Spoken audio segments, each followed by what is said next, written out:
Sahabat Radio Pelita Kasih yang dikasihi Tuhan Yesus Kristus, selamat pagi, salam sejahtera bagi Bapak, Ibu, Saudara-saudari sekalian. Selamat berjumpa kembali dengan pelayanan Renungan Harian Salom. Bagi Bapak, Ibu, Saudara-saudari yang berada di rumah, maupun yang dalam perjalanan menuju tempat bekerja, Tuhan Yesus memberkati kita sekalian. Saya Sintua Rosmala Lumban Raja Buru Situmorang dengan sukacita akan melayani Bapak Ibu Saudara-saudari sekalian sebagai pelayan pendamping pembawa renungan. Renungan pada pagi hari ini dibawakan oleh Pendeta Lamsar Edi Manulang dari HKBP Kernolong, Resort, Jakarta. Baiklah, kita awali ibadah pagi ini dengan doa yang dibawakan oleh pembawa renungan.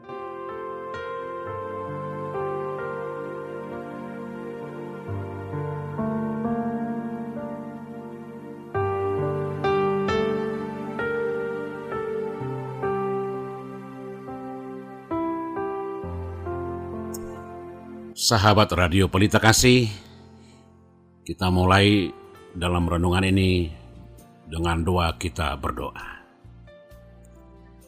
Kami puji Engkau Bapa, pemilik segala sesuatu, yang memberikan kami nafas kehidupan, sukacita, dan hari-hari yang indah.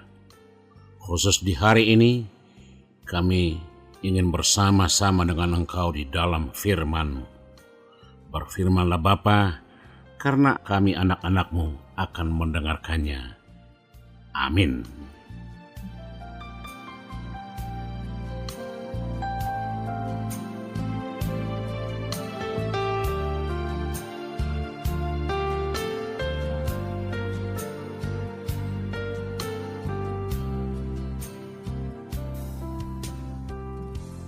Sahabat pendengar Radio Pelita Kasih dimanapun berada, firman Tuhan yang menjadi renungan bagi kita pada hari ini tertulis dalam kitab Zakaria pasal 14 dimulai dari ayat 1 hingga ayat 7. Zakaria pasal 14 dimulai dari ayat 1 hingga ayat 7. Beginilah firman Tuhan. Sesungguhnya akan datang hari yang ditetapkan Tuhan, maka jarahan yang dirampas daripadamu akan dibagi-bagi di tengah-tengahmu. Aku akan mengumpulkan segala bangsa untuk memerangi Yerusalem. Kota itu akan direbut, rumah-rumah akan dirampoki, dan perempuan-perempuan akan ditiduri. Setengah dari penduduk kota itu harus pergi ke dalam pembuangan, tetapi selebihnya dari bangsa itu tidak akan dilenyapkan dari kota itu. Kemudian Tuhan akan maju berperang melawan bangsa-bangsa itu, seperti Ia berperang pada hari pertempuran. Pada waktu itu kakinya akan berjejak di Bukit Zaitun, yang terletak di depan Yerusalem di sebelah timur. Bukit Zaitun itu akan terbelah dua dari timur ke barat, sehingga terjadi suatu lembah yang sangat besar. Setengah dari bukit itu akan bergeser ke utara, dan setengah lagi ke selatan. Maka tertutuplah lembah gunung-gunungku, sebab lembah gunung itu akan menyentuh sisinya. Dan kamu akan melarikan diri seperti kamu pernah melarikan diri oleh karena gempa bumi pada zaman Uzia Raja Yehuda. Lalu Tuhan Allahku akan datang, dan semua orang kudus bersama-sama Dia. Maka pada waktu itu tidak akan ada lagi udara dingin atau keadaan beku. Tetapi akan ada satu hari. Hari itu diketahui oleh Tuhan, dengan tidak ada pergantian siang dan malam pun menjadi siang. Hingga demikian firman Tuhan dan yang menjadi ayat pembimbing bagi kita pada pagi hari ini, yaitu ayat 7. Tetapi akan ada satu hari itu diketahui oleh Tuhan, dengan tidak ada pergantian siang dan malam pun menjadi siang.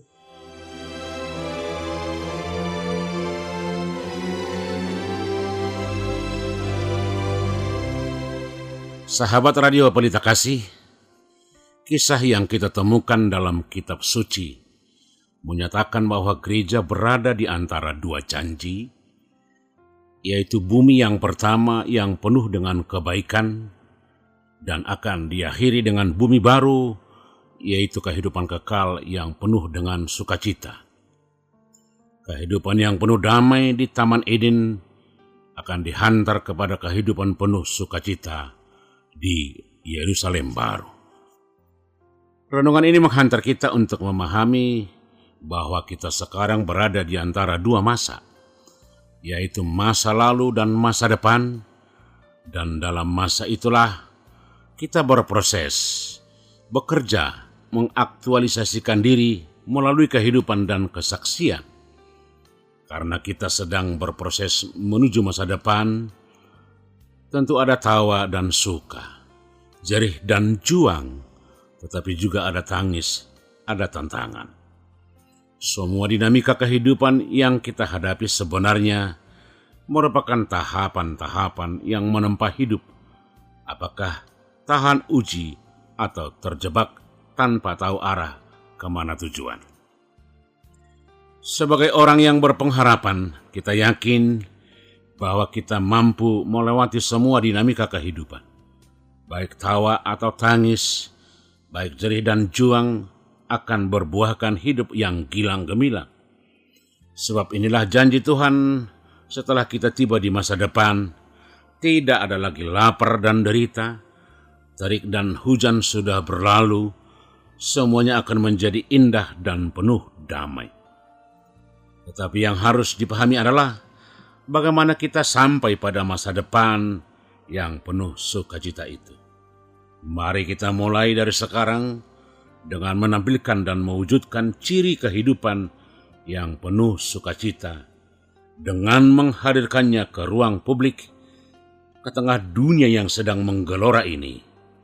Dengan demikian, dunia yang kita diami sekarang merupakan titik awal dari apa yang akan kita harapkan nanti. Jadikanlah bumi tempat kita berpijak sekarang menjadi tempat di mana ajakan renungan kita hari ini sebagai kekuatan baru untuk mengimplementasikan kasih Kristus yang agung. Sambil menunggu hari Tuhan, akan datangnya kehidupan akan berjalan terus.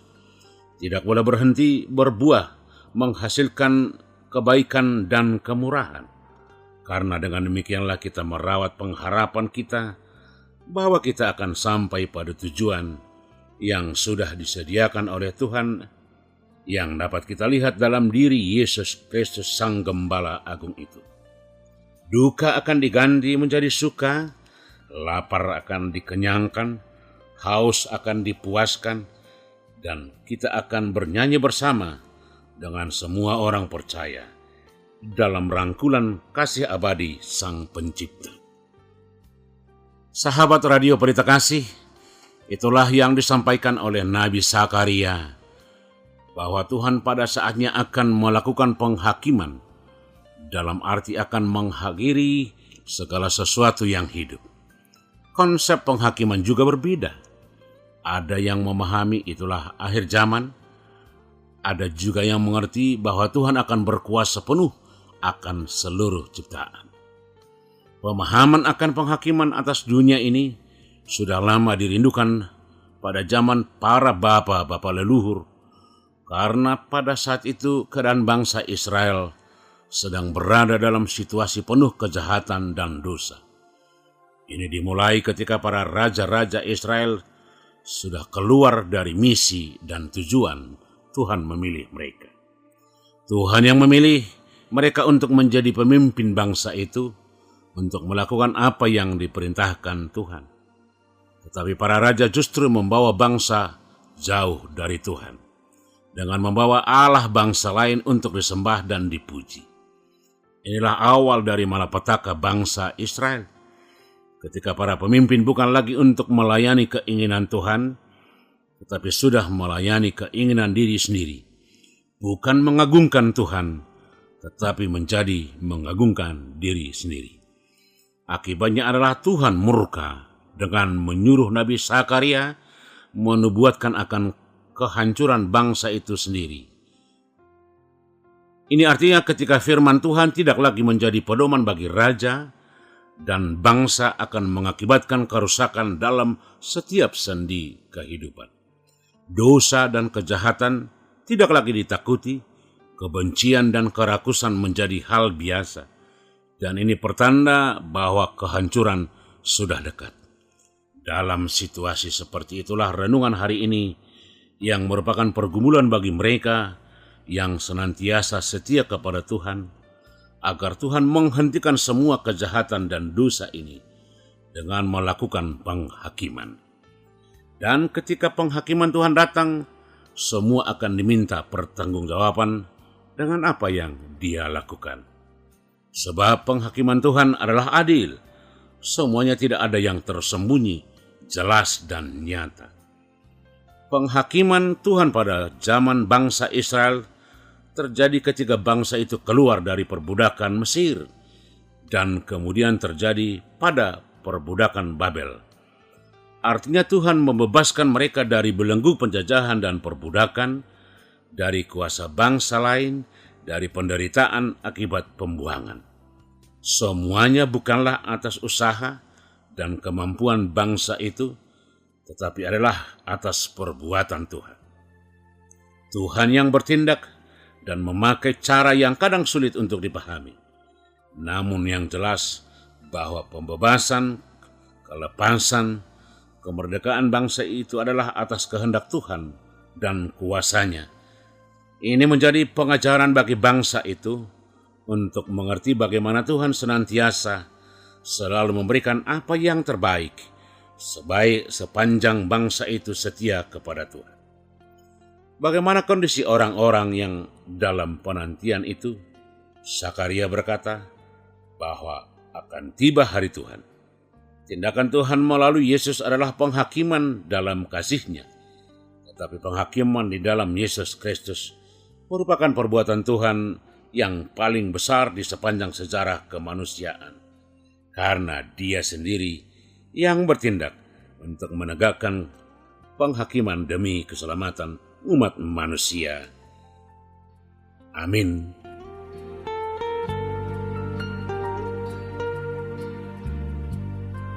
Kita berdoa.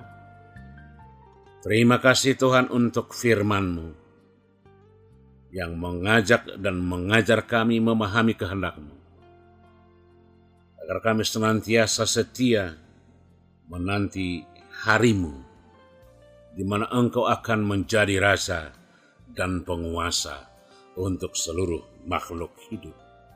Berkati kami dan berkati juga Radio Pelita Kasih kesayangan ini menjadi alat-Mu memberitakan firman-Mu dan seluruh pekerja, kru yang Tuhan pakai untuk memberitakan keagungan dan kemuliaan-Mu. Terima kasih, hanya di dalam Yesus kami berdoa. Amin.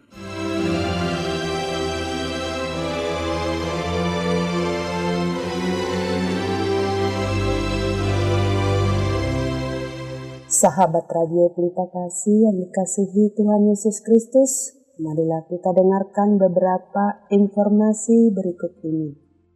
Bila Anda ingin merespon renungan pada pagi hari ini, dapat menghubungi Pendeta Lamsar Edi Manulang STH di nomor HP 0823 5043 0000. Jika sahabat RPK ingin mendengar ulang renungan ini, dapat mendengarkan melalui YouTube AKBP Karnolong dan di kanal yang sama tersedia renungan malam Shalom mulai pukul 8 malam. Renungan harian Shalom ditulis oleh para hamba Tuhan dari berbagai gereja, saat ini didistribusikan secara online.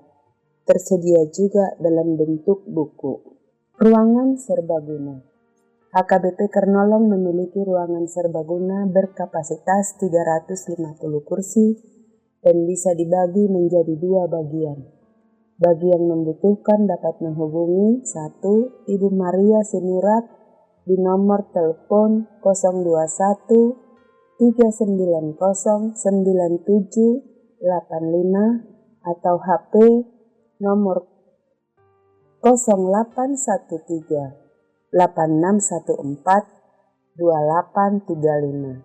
2. Ibu Sintua Belseria Limban Raja Borosinaga di nomor HP 0813 8198 9210. Jam ibadah dan gembala. Ibadah dilaksanakan 5 kali. Ibadah sekolah minggu pukul 7, ibadah remaja pukul 10, ibadah umum pukul 7 berbahasa Indonesia, ibadah umum pukul 9.30 berbahasa Batak, ibadah umum pukul 18 berbahasa Indonesia. Digembalakan oleh Pendeta Lamsar Edi Manulang STH, Pendeta Teti Dorinda Boru Sitompul STH, di Belfro Juliani Boru Tarihoran bersama 26 orang Sintua. Bagi Anda yang ingin didoakan dapat menghubungi Sintua Melkida Marbun Boru Panggabean di nomor HP 0813 8683 3174. Segenap pengurus renungan harian Shalom menyampaikan salam kasih kepada seluruh pendengar setia dan pendukung acara ini, kepada jemaat Tuhan interdenominasi dan seluruh jemaat HKBP dimanapun berada. Kiranya Tuhan Yesus Kristus senantiasa memberkati kita semua. Horas.